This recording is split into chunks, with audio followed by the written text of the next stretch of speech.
السلام علیکم پیارے ناظرین، قیامت کے دن ملنے والی وہ خصوصیتیں جو حضور صلی اللہ علیہ وسلم کو عطا کی جائیں گی، ان تمام خصوصیتوں کا احاطہ تو ناممکن ہے، مگر ان میں سے چند خصوصیتیں آپ کی خدمت میں پیش کر دینا اپنے لیے سعادت سمجھ رہا ہوں۔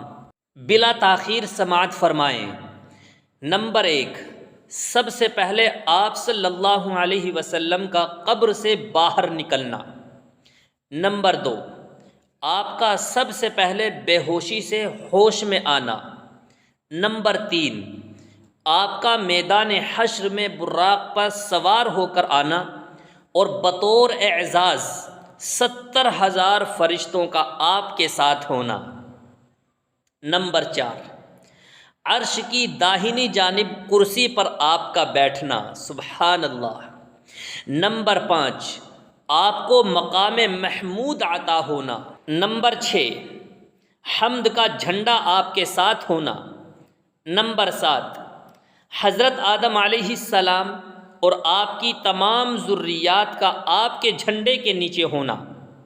نمبر 8، ہر نبی کا اپنی اپنی امتوں کے ساتھ آپ کے پیچھے پیچھے ہونا۔ نمبر 9، دیدار خداوندی سب سے پہلے آپ کو نصیب ہونا۔ نمبر 10، شفاعت عظمیٰ کا آپ کے لیے مخصوص ہونا۔ نمبر 11، پل صراط پر سب سے پہلے آپ کا اپنی امت کو لے کر گزرنا۔ نمبر 12، سب سے پہلے حضور صلی اللہ علیہ وسلم کا جنت کا دروازہ کھلوانا۔ کہو سبحان اللہ۔ آج بس اتنا ہی۔ ثواب کی نیت سے شیئر ضرور کریں اور دعاؤں میں یاد ضرور رکھیں۔ السلام علیکم ورحمۃ اللہ وبرکاتہ۔